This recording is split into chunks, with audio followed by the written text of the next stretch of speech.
মুজাদ্দিদুজ্জামান আমাদের মতো পথহারা ব্যক্তিদেরকে তিনি মেহনত করে, তিনি সংগ্রাম করে গোটা বাংলা আসাম জুড়ে, বিহার, ঝাড়খণ্ড, বাংলাদেশের জমিন ঘুরে ঘুরে ঘুরে ঘুরে এভাবে দিনের দাওয়াতটা পৌঁছে দিয়ে আমাদের মতো গুনাহগার পথহারাদেরকে হেদায়েতের রাস্তা দেখিয়ে আজ আমাদের মতো গুনাহগার বান্দাদের সিনাতে ঈমানের মতো একটি মূল্যবান সম্পদটা আমাদেরকে বুঝিয়ে দিয়ে আজ ফুরফুরা দরবারে শুয়ে রয়েছেন।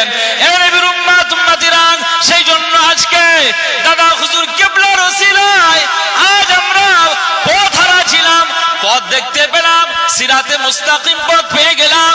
এই পথে আসবার ওসিলা হচ্ছে দাদা হুজুর, ঈমানের সম্পদ পেয়েছি দাদা হুজুরের মাধ্যমে, যার কারণে এই 5টা যুগ ধরে দক্ষিণ পাতিখালী গ্রামে দাদা হুজুরের স্মরণে যে আমরা ইসালে সাহেব কায়েম করছে, আমার আল্লাহ পাক আজ এই ইসালে সাহেবটা আল্লাহ পাকের দরবারে কবুল হয়ে যাবে। যদি বলতে পারলেন না, কারণ তিনি আমার নানা নয়, তিনি আমার দাদু নন যে দাদু মারা গিয়েছে বলে ইসালে সওয়াব করছি। দাদা হুজুর কিবলার ইসালে সওয়াবটা এই জন্যই করছি যে তিনি আমাদের মূল্যবান ঈমানের সম্পদটা আমাদেরকে বুঝিয়ে দিয়ে গিয়েছেন। একবার জোরে বলবেন না সুবহানাল্লাহ। পথহারা ছিলাম, সিরাতে মুস্তাকিমের পথটা তার মাধ্যমে আমরা পেয়েছি। সুতরাং তার সাথে আমাদের আত্মীয়তার সম্পর্ক না থাকলেও ঈমানিয়াতের সম্পর্ক রয়েছে। আজকে আমরা যদি দাদা হুজুর কিবলার এই ইসালে সওয়াবটা পালন করি, একজন বেশাক আল্লাহর ওলি এবং শায়েখের এই যে ইসালে সওয়াব আমরা পালন করছি, দক্ষিণ পাতিখালী গ্রামের এই যে অনুরক্ত ভক্ত আর এই মহাব্বতটা এই রাতের বেলায় দেখছেন কে? আল্লাহ দেখছেন। আল্লাহ এই ইসালে সওয়াবটা কবুল করে নেবে যে আমার আশেকের, আমার একজন ওলি মানুষের, আমার একজন মাহবুব মানুষের স্মরণ করে আজ এই ইসালে সওয়াব পালন করছে। আল্লাহ আমাদের এই ইসালে সওয়াবটাকে কবুল করে নিচ্ছেন। একবার জোরে বলুন সুবহানাল্লাহ। আজ আমরা যারা এই জায়গায় বসে রয়েছি দরবারে ফুরফুরা শরীফ, আমরা সিলসিলায় ফুরফুরা শরীফ বলি। বহু মানুষ বলে বিশ্বে কি ফুরফুরা বলে কিছু আছে? পাকিস্তানে ফুরফুরা আছে, অন্য জায়গায় কি ফুরফুরা বলে কেউ চেনে? আমাদেরকে এরকম ভুল বোঝায়। এই বাংলার জমিনে শুধু ফুরফুরা নাম রয়েছে, তা এটা পৃথিবীর আর কোনো জায়গায় ফুরফুরা নাম নেই। আরে বাবা, পৃথিবীতে হক দরবার আছে। আজকে দাদা হুজুর পীর কেবলা রহমাতুল্লাহ আলাইহি ফুরফুরার জমিনে জন্মেছিলেন বলেই তার নামের সাথে সম্পৃক্ত হয়েছে। এজন্য আমরা সিলসিলায় ফুরফুরা শরীফ বলি। কি কথা বলেন ঠিক কিনা? কিন্তু মূলত আমাদের আকীদা, আমাদের মাসলাক, আমাদের দল কোনটা? আহলুস সুন্নাহ ওয়াল জামাত। কথা বলেন ঠিক না? এখন লামাযাবি বিভিন্ন ফেরকা উঠেছে, বিভিন্ন দলমত পথ, কিন্তু আমরা মূল আহলুস সুন্নাহ ওয়াল জামাতের অন্তর্ভুক্ত। আল্লাহ এই দলের মধ্যে থেকে যেন আমাদের মউত দান করেন, ঈমানের সাথে যেন আমরা মৃত্যুবরণ করি। বলুন সকলে আল্লাহুম্মা আমিন। মুসলমানের ছেলেরা, এই উম্মত উম্মতিরা, খুব খেয়াল করে শুনুন। আজ এই রাতের বেলা আপনাদের কাছে কি আলোচনা করেন? আজকে একটি আয়াতে কারিমা আপনাদের খিদমতে পেশ করেছি, যে আয়াতে কারিমা সূরা নূর 18 পারা খুলে দেখে নেবেন। সূরা নূরের ভিতরে আমার আল্লাহ পাক বললেন, ওয়া ইউতিল্লাহা ওয়া রাসূলাহু ওয়া ইয়াখশাল্লাহা ওয়া ইয়াত্তাকিহি ফাউলাইকা হুমুল ফাইজুন। আমার আল্লাহ পাক বলে দিয়েছেন, আমার বান্দা বান্দীরা, তোমরা 4টা বিষয়কে ফলো করবে, 4টা বিষয়কে তোমরা ফলো করে চলবে। যদি তোমার জীবনে এই 4টা বিষয়ের উপরে তুমি যদি দৃষ্টি আকর্ষণ করো, 4টা বিষয়ের উপরে যদি তুমি আমলে বাস্তবায়ন করতে পারো, আমি আল্লাহ পাক জানিয়ে দিলাম, তোমাকে জাহান্নাম থেকে বাঁচিয়ে আমি আল্লাহ তোমাকে জান্নাতি বানিয়ে দেব। কয়টা বিষয়? 4টে। 1 নাম্বার হচ্ছে ইতিউল্লাহ, আল্লাহর আনুগত্য করা। কার আনুগত্য? আল্লাহর আনুগত্য। মানে আল্লাহর বিধানকে মেনে নেওয়ার নাম হচ্ছে আনুগত্য করা। একজন মুসলিম, অ্যাজ এ মুসলিম পরিচয়টা কিভাবে দেবেন? মানে আমি ইসলামের কাছে আত্মসমর্পণ করলাম, মানে আমার আল্লাহ যেটা দিক নির্দেশনা দিয়েছেন, শরিয়াতের যে হুকুম আহকাম গুলো দিয়েছেন, ওই সব কিছু হুকুম আহকাম গুলোকে আমি পালন করব। এটাই আমি আত্মসমর্পণ করলাম, যে আমি আল্লাহ আপনি যা বলবেন তাই মেনে নিলাম। এর নাম হচ্ছে মুসলিম। তাহলে ইতিউল্লাহ, আল্লাহর আনুগত্য করা। এরপরে আল্লাহ পাক বলছেন ও রাসূলহু, আর তার রাসূল, রাসূলুল্লাহর আনুগত্য করা। রাসূলুল্লাহর আনুগত্য মানে কোনটা? সুন্নাতকে পালন করা। একটা সুন্নাত বলি যেটা প্রমাণ হয়ে যাবে যে এই দাড়ি রাখাটা এটা কি নবীজির সুন্নাত, আদর্শ। কথা বুঝতে পারছেন না? অনেকের এখানে এই জায়গাটা আপত্তি লাগে যে হুজুর সেই আমাদের দেখে মনে হয় বলছে না, আমি শুধু জাস্ট একটা নিদর্শন বলছি। রাসূলহু, রাসূলকে আনুগত্য করা। রাসূলকে আনুগত্য করা মানে নবীজির সুন্নাতকে পায়রবি করা। একবার জোরে বলুন সুবহানাল্লাহ। যে সুন্নাত পায়রবি করবার জন্য হযরত উমর ফারুক রাদিয়াল্লাহু আনহু মুসলিম জাহানের দ্বিতীয় খলিফা ছিলেন, এক রাজ দরবারে তিনি আমন্ত্রিত হয়েছিলেন। এক বাদশাহের দরবারে খলিফা উমর ইবনে খাত্তাব রাদিয়াল্লাহু আনহু তিনি আমন্ত্রিত হয়েছিলেন, তিনি মেহমান হয়ে সেই দরবারে গিয়েছিলেন। মনে রাখতে হবে সেই দরবারে অন্যান্য দেশের সব বাদশারা এক জায়গায় বসে রয়েছে। আমি শুধু সুন্নাতের কথা এই জন্য বলছি, ভালো করে বোঝার চেষ্টা করেন। সেই বাদশার দরবারে দাস্তারখান বিছিয়ে দেওয়া হলো, চতুর্দিকে সব বাদশারা বসে রয়েছে, অন্যান্য দেশের সব বাদশারা এসে বসে রয়েছে গোল হয়ে, সবার সামনে খাবার। হযরত ফারুক আজম ওমর ইবনে খাত্তাব রাদিয়াল্লাহু আনহু তিনি ওই দস্তরখানে বসে রয়েছেন। একবার জোরে বলুন সুবহানাল্লাহ। এখন হযরত ফারুক আজম ওমর ইবনে খাত্তাব রাদিয়াল্লাহু তাআলা আনহু তিনি খেতে খেতে একটা গাল থেকে লোকমা পড়ে যায় দস্তরখানে। শুনছেন আপনারা? যে দস্তরখান বিছিয়ে খাচ্ছেন, খেতে খেতে একটা লোকমা খাবার, খেতে খেতে একটা লোকমা খাবার দস্তরখানে যখন পড়ে গিয়েছে। আমরা মনে করি দস্তরখান মানে হচ্ছে শুধু কাঁটা ফেলার জন্য, হাড় ফেলার জন্য, সজনে শাক চিবিয়ে তার ডাঁটা ফেলার জন্য দস্তরখানটা আমরা মনে করি এই জন্যই, কিন্তু না। ওই যে হযরত ফারুক আজম ওমর ইবনে খাত্তাব রাদিয়াল্লাহু আনহুর যে গাল থেকে একটা লোকমা যখন খাবারটা যখন ওই দস্তরখানে পড়ে গিয়েছে, ওই খাবারটা আবার সুন্দর করে তুলে নিয়ে হযরত ফারুক আজম ওমর ইবনে খাত্তাব রাদিয়াল্লাহু আনহু যেই খেতে যাবেন, সাইড থেকে অনেকেই বলছেন যে হুজুর এটা কি করছেন আপনি? এখানে অন্যান্য দেশের সব বড় বড় বাদশারা রয়েছে, অন্যান্য দেশের সব বড় বড় বাদশারা রয়েছে, তারা আপনার এই বিহেভিয়ার, তারা আপনার এই আচরণ, তারা আপনার এই আদর্শ দেখে তারা নিন্দা জানাবে যে পড়ে যাওয়া খাবারটা আবার তুলে খায়। এই কি রকম বাদশা? কথা বুঝতে পারছেন না? আমরা দস্তরখান ফেলে খাই, কিন্তু মনে রাখতে হবে ওতে অনেক কিছু পড়ে যায়, কিন্তু ভাতটা সব পড়ে যায়, ছড়িয়ে যায়, কিন্তু ওইগুলো তুলে খাই না। মনে রাখতে হবে ওর মধ্যে যদি আল্লাহ বরকত রাখে, আপনার ওটাই পড়ে গেল আর আপনি তুলে খেতে পারলেন না, বরকতটাই নষ্ট হলো। সুতরাং পড়ে যাওয়া খাবার আমাদের তুলে খাওয়ার নাম হচ্ছে কি? সুন্নাহ। একবার জোরে বলুন সুবহানাল্লাহ। মুসলমানের ছেলেরা, খুব খেয়াল করে শুনুন, কোন উমরের সামনে কথা বলে যে উমর ফারুক রাদিয়াল্লাহু তাআলা আনহু রাস্তা দিয়ে হাঁটলে ওই রাস্তা দিয়ে শয়তান ইবলিস হাঁটে না। আল্লাহ নবী দিন ও দুনিয়ার বাদশা হাবিবুল্লাহকে, নবী জনাবে মুহাম্মদুর রাসূলুল্লাহকে সাল্লাল্লাহু আলাইহি ওয়াসাল্লাম বলেছেন, এই উমর, আমি নবীজি জানিয়ে দিলাম, আল্লাহ তোমার দরজা, তোমার মাকামটা তো বুলন্দ করে দিয়েছে, তোমাকে আমার আল্লাহ তো পাওয়ার দিয়েছে, তোমাকে ফারুক করে দিলাম। এই উমর ফারুক রাদিয়াল্লাহু তাআলা আনহু, আমার আল্লাহ তোমার ভিতরে এমন পাওয়ার দিয়েছে, তুমি যে রাস্তা দিয়ে হেঁটে যাও ওই রাস্তা দিয়ে শয়তান ইবলিস হেঁটে যায় না। তোমাকে শয়তান ইবলিস দেখলে অন্য রাস্তা দিয়ে হেঁটে যায়।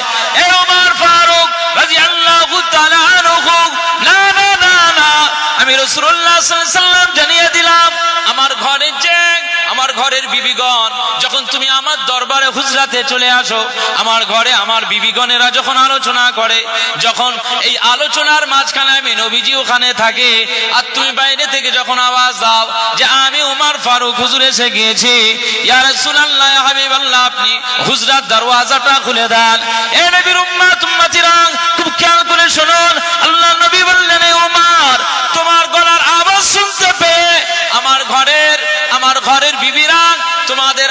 জানেরা সবাই চুপচাপ মেরে যায় না, এখন আর কেউ আসে নাই। এখন ফারুকে আজম ওমর ইবনে খাত্তাব চলে এসেছে। এখানে আর জোরে জোরে কথা আর বলা যাবে না। আল্লাহ উমর ফারুক হুজুরের কি পাওয়ার দিয়েছিলেন। হযরত উমর ফারুক রাদিয়াল্লাহু তাআলা আনহু রাসূলুল্লাহ দরবারে যখন যেতেন, ভিতরে আম্মাজানেরা একটু গল্প করতেন, কিন্তু যখন যেতেন ওনার গলার আওয়াজ আসসালামু আলাইকা ইয়া রাসূলুল্লাহ, আসসালাতু আসসালামু আলাইকা ইয়া হাবিবাল্লাহ, বাইরের দরওয়াজা দিয়ে তো সালাম দিয়ে অনুমতি নেন। আপনারও তাই, আপনি বাড়িতে গিয়ে হঠাৎ করে ঢুকবেন তা নয়, কারণ আপনার গর্ভধারিণী মা আছে, পোশাকটা হয়তো ঠিকঠাক ভাবে গায়ে নেই, আপনি ঢুকবেন হঠাৎ করে নয়। ইসলাম আপনাকে বলছে আপনি ঘরেতে যাওয়ার সময় সালাম দিবেন, সালাম জানিয়ে আপনি বোঝাবেন যে আপনি ঘরে ঢুকছেন। তাহলে বাড়ির অন্যান্য মহিলারা আছেন, আপনার ভাবি আছে, আপনার ঘরের অন্যান্য বৌমারা আছেন, আপনি শ্বশুর ঢুকছেন, স্বাভাবিক গলা খাঁকার বেশি সালামটা তো দিতে হবে, ইসলাম এটা দিয়েছে, কিন্তু তারপরেও আপনাকে দুনিয়াবি ক্ষেত্রে বলছি গলা খাঁকার দিয়ে অন্তত ঘরে ঢুকবেন। বাড়ির মহিলারা অন্তত সতর্ক হয়ে যায়। পর্দা ইমানের একটা অঙ্গ, ফরজ, আল্লাহ ফরজ করে দিয়েছে।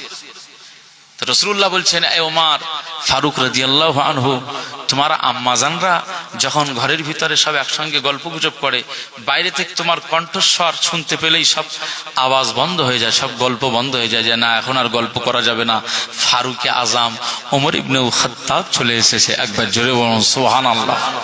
সেই ওমর ফারুক রাদিয়াল্লাহু আনহু যার সামনে ফারুক কিভাবে বলা হয়, ফারুক মানে হচ্ছে তফাৎকারী, হক আর বাতিলের ডিভাইডকারী যিনি, তিনি হচ্ছেন ফারুক। একবার জোরে বলুন সুবহানাল্লাহ।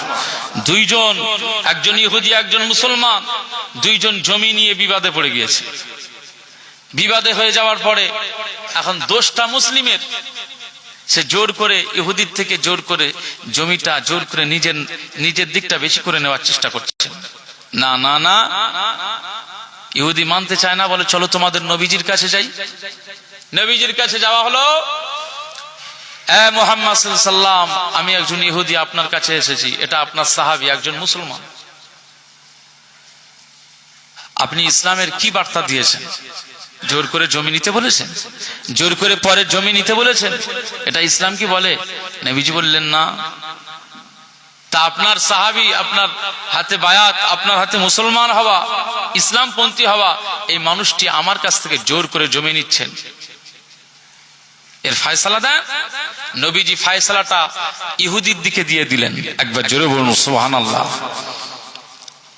আমাদের নবীজি রহমতের নবী, তিনি এখানে মুসলিম দেখলেন না, তিনি এখানে তিনি দেখলেন না যে তিনি আমার দলের লোক, কিন্তু তার অন্যায়টা দেখলেন, যে অবশ্যই এটা মুসলমানের জন্য অন্যায় হয়েছে। তাই নবীজি ইহুদির ন্যায়ের দিকে, হকের দিকে নবীজি যখন এই ফয়সালাটা দিয়ে দিলেন, তখন এই ফয়সালাটা ইহুদির দিকে চলে যাওয়াতে ওই মুসলমানের পছন্দ হলো না, পছন্দ হলো না। আমরা হলে কি হয়, আমি এই গ্রামের মেম্বার, এখন আমার দলের লোক অন্যায় করেছে আর অন্য দলের লোক তার হক, কিন্তু যখন সে অভিযোগ করতেছে এর বিষয়ে যে অন্যায় করছে, যে কোনো ভাবে মীমাংসার জায়গায় বসে যে কোনো ভাবে কলা কৌশল করে ওই বিষয়টা আমার দলের লোকের দিকেই আমি ভারী করে দিলাম। হয় না? হয় না? না, ইসলাম এটা করে না। মুসলমানের ছেলেরা, খুব খেয়াল করে শুনুন, এই পর্যায়ে ওই মুসলমানের পছন্দ হলো না। আল্লাহ নবী দুনিয়ার বাদশা হাবিবুল্লাহকে, নবী জনাবে মুহাম্মদ রাসূলুল্লাহকে সাল্লাল্লাহু আলাইহি ওয়াসাল্লামের এটা যখন পছন্দ হলো না, এটা যখন এই রায়টা যখন পছন্দ হলো না, আল্লাহ নবীর রায়টা যখন ওই মুসলমানের পছন্দ হলো না, মুসলমানটা কি করলেন? বললেন চলেন, আমার নবীজির এই ফয়সালা আমার পছন্দ হলো না। ইহুদিকে নিয়ে বললেন চলেন আর একটা জায়গায় চলে যায়, আর একটা জায়গায় চলে যায়, আর একটা জায়গায় গিয়ে ফয়সালা নিতে যায়। কোথায় যাবে? না, ফারুকে আজম ওমর ইবনে খাত্তাব রাদিয়াল্লাহু তাআলা আনহুর বাড়ির দরওয়াজার কাছে চলে যায়। চলো তার বাড়িতে গিয়ে আমরা ফয়সালা নিই। এ নবীর উম্মতিরা, খুব খেয়াল করে শুনুন, ইহুদি দেখলেন যে নবীজির কথা মানে না, তারপরে যখন উমর ফারুকের বাড়িতে যাওয়ার কথা বললেন, ইহুদি তাতেও রাজি হয়ে গেলেন। ইহুদি ওই মুসলমানের সঙ্গে উমারে ফারুক হযরতে ফারুক আযম ওমর ইবনে খাত্তাব রাদিয়াল্লাহু তাআলা আনহুর বাড়িতে যখন চলে এসেছেন, তার বাড়িতে যখন চলে এসেছেন, বাড়ির দরওয়াজায় টোকা মারে, বাড়ির দরওয়াজায় টোকা মারে, ভিতর থেকে আওয়াজ হয়, কি ব্যাপার? না, আসসালামু আলাইকুম। সালামের জবাব দিয়ে ওমর ফারুক রাদিয়াল্লাহু আনহু জিজ্ঞেস করেন, কি ব্যাপার? না, আমি একজন মুসলমান, আজ আপনার কাছে একটি বিষয় নিয়ে এসেছি, আপনার দরবারে এসেছি, একটি ফয়সালা আপনাকে করে দিতে হবে। ফারুক আযম ওমর ইবনে খাত্তাব রাদিয়াল্লাহু তাআলা আনহু সেই সময় দরওয়াজা খুলে দিলেন, দেখতে পেলেন একজন ইহুদি, একজন মুসলমান, তার কওমের ভাই চলে এসেছে। এই পর্যায়ে ইহুদির বক্তব্য শুনে নিলেন। এ নবীর উম্মত উম্মতিরা, খুব খেয়াল করে শুনুন। ফারুক আযম ওমর ইবনে খাত্তাব রাদিয়াল্লাহু তাআলা আনহু সেই সময় ইহুদিকে জিজ্ঞেস করলেন, কি ব্যাপার? মুসলমানকে জিজ্ঞেস করলেন, কি ব্যাপার? মুসলমান বললেন যে আমাদের একটা জমি নিয়ে সমস্যা। ইহুদিও একই কথা বললেন, একটা জমি নিয়ে সমস্যা, কিন্তু এই জমি নিয়ে সমস্যার বিষয়টা, আজ আমার এই জমিটা অন্যায়ভাবে আপনার মুসলিম ভাইটা জোর করে কিছুটা বেশি করে নিচ্ছে, এতে আমার আপত্তি, আমি তার কাছে চাই কিন্তু সে দিতে চায় না। এটার বিষয়ে আমি যখন আপনার নবীজির কাছে গিয়েছি, আপনার নবীজি আমার ফয়সালা করে দিয়েছেন। যা নবীজি এই জমির বিষয়ে যে ফয়সালাটা করে দিয়েছেন, এই ফয়সালাটা তোমার মুসলিম ভাইয়ের দিকে গেল না, আমার আপনার নবীজি এই ফয়সালাটা আমি ইহুদি আমার দিকে করে দিয়েছে। জোরে বলতে পারলেন না? যেটা হক সেটা করলেন, যেটা হক সেটা করে দিয়েছেন, কিন্তু আপনার এই ভাইটা মানতে চায় না, নবীজির কথা মানলো না। বললেন চলেন, এখানে হবে না, চলেন আরেক দরবারে যাই। হুজুর, এই আপনার এই ভাইটা আমাকে নিয়ে আবার আপনার কাছে এসেছে, আপনি আমাদের এই বিচারটা করে দেন। ফারুক আযম ওমর ইবনে খাত্তাব রাদিয়াল্লাহু তাআলা আনহু সেই সময় কি বললেন? সে সময় বলছেন, দাঁড়াও। মুসলমানকে বললেন, এই দাঁড়াও, এই ফয়সালাটা আমি করব, উমার দাঁড়াও। ঘরের ভিতরে চলে গেল। ঘরের ভিতরে চলে যাওয়ার পরে ঘরের ভিতর থেকে একটা ধারালো উলঙ্গ তলোয়ার নিয়ে বার হলেন। একবার জোরে বলবো সুবহানাল্লাহ। জোরে বলবেন না সুবহানাল্লাহ? যেখানে আমার আকাশের নিচে আর জমিনের উপরে আমার আল্লাহ পৃথিবীতে আর দ্বিতীয় এমন নবীকে পাঠায় নাই, যাকে আমার আল্লাহ শ্রেষ্ঠ আসন দান করেছেন। এই পৃথিবীর জমিনে লক্ষাধিক নবী পয়গম্বরদেরকে আমার আল্লাহ পৃথিবীতে পাঠিয়েছিলেন, তাদের ভিতর থেকে আমার আল্লাহ আখিরি নবী, শ্রেষ্ঠ নবী, যাকে আমার আল্লাহ আরশ চুম্বী মর্যাদা দান করে দিয়েছেন। একবার জোরে বলুন সুবহানাল্লাহ। সেই রাসূলুল্লাহ আজকে তোমাকে মদিনার আদালত থেকে, মদিনার পার্লামেন্ট থেকে তোমার ফয়সালা করে দিয়েছে। তুমি নবীজির ফয়সালা তোমার পছন্দ হলো না, তুমি মুসলমান বলে দাবি করতেছো, আজকে সেই ফয়সালাটা আমি উমারের কাছে এসেছো, যে উমারের আব্বা মা, যে উমার নিজেও আমার নবীজির কদমের নিচে কুরবান হয়ে যায়, সেই রাসূলুল্লাহর ফয়সালা তুমি মানলে না, আমার কাছে এসেছো ফয়সালা নিতে। আজ আমার ফয়সালা হচ্ছে তোমার ধর থেকে গর্দানটা আলাদা করে দেওয়া। একবার জোরে বলুন সুবহানাল্লাহ। ধর থেকে গর্দান আলাদা করে দেওয়া এই বিচার, এর নাম হচ্ছে উমারে ফারুক। রাসূলুল্লাহ সেই দিন থেকে বলেছিলেন যে আমার উমার হচ্ছেন ফারুক, সত্য আর মিথ্যার তফাৎকারী হচ্ছেন ফারুক বলা হয়। এই ফারুক উপাধি সেদিন থেকে উমার রাদিয়াল্লাহু আনহু পেয়ে গিয়েছিলেন। একবার জোরে বলুন সুবহানাল্লাহ। কি ফয়সালা! সেই উমারে ফারুক রাদিয়াল্লাহু আনহু, তার গাল থেকে একটা লোকমা খাবার দস্তরখানে পড়ে গিয়েছে, ওইটা তুলে খাবেন। সাইড থেকে বলছেন, হুজুর এখানের বহু সব গণ্যমান্য অন্যান্য দেশের বাদশারা রয়েছেন, মন্ত্রী পরিষদরা রয়েছেন, তারা আপনাকে খারাপ ধারণা করবে যে মুসলমানদের বাদশা দেখো পড়ে যাওয়া খাবার তুলে খায়, আমরা ভালো খাবার ভালো না লাগলে ফেলে দিই, আর মুসলমানদের বাদশা দেখো যে পড়ে যাওয়া খাবার তুলে খায়। মুসলমানের ছেলেরা, খুব খেয়াল করে শুনুন,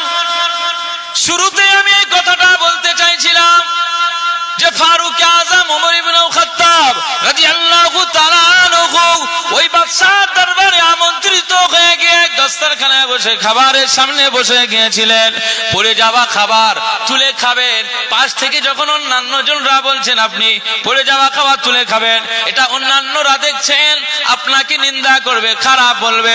ওমর ফারুক রাদিয়াল্লাহু আনহু সেই সময় জবাবে বলেছিলেন, এই পড়ে যাওয়া তুলে খাবার, পড়ে যাওয়া খাবারটা তুলে খাওয়াটা এটা আমি উমারের আদর্শ নয়, এটা আমি উমারের আদর্শ নয়। এই পড়ে যাওয়া খাবার তুলে খাওয়াটা এটা মা আমেনার কলিজার টুকরা হযরত মুহাম্মদ রাসূলুল্লাহ সাল্লাল্লাহু আলাইহি ওয়াসাল্লাম আমিনা মায়ের সন্তান ইমাম হাসানাইনের নানা জান মা ফাতেমার আব্বা জান সাইয়্যিদুল মুরসালিন রাহমাতুল লিল আলামিন আমার নবীজির সুন্নাত। এই পড়ে যাওয়া খাবারটা তুলে খাওয়াটা কার সুন্নাত? আমার নবীজির সুন্নাত। যেখানে আমার নবীজির সুন্নাত পালন করতে গেলে যদি অন্যান্যদের নিন্দা করতে হয়, উমার এই দরবারে থাকতে পারে না। যে দরবারে সুন্নাত জারি হয় না, যে দরবারে সুন্নাত নিয়ে নিন্দা করা হয়, ওই দরবারে উমার থাকতে পারে না। চললাম আমি এই দরবার ছেড়ে ফারুক আযম ওমর ইবনে খাত্তাব রাদিয়াল্লাহু তাআলা আনহু শুধুমাত্র নবীজির সুন্নাতটাকে পালন করার জন্য তার দরবার থেকে বেরিয়ে গিয়েছে। জোরে বলতে পারলেন না? শুধু সুন্নাতকে বাঁচানোর জন্য আমার আল্লাহ পাক এই জন্য বললেন ওয়া রাসূলহু, তোমরা আমার নবীজির আনুগত্য করো। নবীজির আনুগত্য করার নাম হচ্ছে সুন্নাতের पैरवी করা। একবার জোরে বলুন সুবহানাল্লাহ। এরপরে 2 নাম্বার বললাম 4টে জিনিস পালন করলে আল্লাহ জান্নাত দেবে। সেই 4টের মধ্যে 2টো বললাম। 3 নম্বরে আল্লাহ পাক বললেন ওয়া ইয়াখশাল্লাহ, যারা আমি আল্লাহকে ভয় করি, যারা আল্লাহকে ভয় করে চলে এই পৃথিবীর জমিনে। চলুন এই রাতের বেলায় আজকে আমরা যারা এখানে বসে রয়েছি, বহু মানুষ আমরা রয়েছি, এই কালকের পরের দিন থেকে রোজা শুরু হচ্ছে। এই রোজার দিন আমরা সবাই আল্লাহর জন্য রোজা রাখি যে আমি যদি রোজা ভেঙে দেই আমার আল্লাহ গুনাহ লিখবে। বহু মানুষ আছে যে মানুষের সামনে সে রোজাদার বেশ ধারণ করে চলে, কিন্তু সে চুরি করে করে খায়, রোজা রাখে না। এই যে চুরি করে খাওয়াটা এটা মানুষ দেখতে পায় না, দেখছেন কে? আল্লাহ বলছে আমাকে ভয় করতে হবে। তো যার কলিজাতে আল্লাহর ভয় থাকবে সে মানুষের আড়ালে হোক আর গোপন ভাবেই হোক, সে তার নীতিটা বাহ্যিক এবং ভিতরগত আভ্যন্তরীণ দুইটা ঠিক রাখবে। সে আল্লাহর ভয়ে সিজদা দেবে এবং আল্লাহর জন্য রোজা পালন করবে। একবার জোরে বলুন সুবহানাল্লাহ। এর নাম হচ্ছে আল্লাহর ভয়। আল্লাহ পাক বলছেন ওয়া ইয়াখশাল্লাহ, যে আল্লাহকে ভয় করবে। 3 নম্বর। 4 নম্বরে আল্লাহ পাক বলছেন ওয়া ইয়াত্তাকি, যে আমার তাকওয়া অবলম্বন করবে। সমস্ত অবাধ্যতা থেকে বাঁচার জন্য আমি আল্লাহর জন্য সে তাকওয়া অবলম্বন করে আমি আল্লাহর জন্য জীবনটাকে উৎসর্গ করবে। এই 4 প্রকার আমল করনেওয়ালা বান্দার জন্য আমার আল্লাহ বলছেন ফাউলাইকা হুমুল ফাইজুন, ওই বান্দাটা জাহান্নামের আগুন থেকে নাজাত পেয়ে জান্নাতি হয়ে যাবে। একবার জোরে বলুন সুবহানাল্লাহ।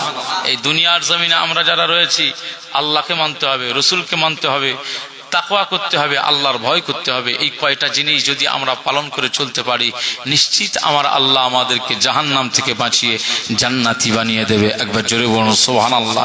আল্লাহ পাক যেন আমাদের সেই তৌফিক দান করেন। বলুন আল্লাহুম্মা আমিন। একবার মহব্বতের সঙ্গে দরুদ শরীফ আল্লাহুম্মা সাল্লি আলা সাইয়্যিদিনা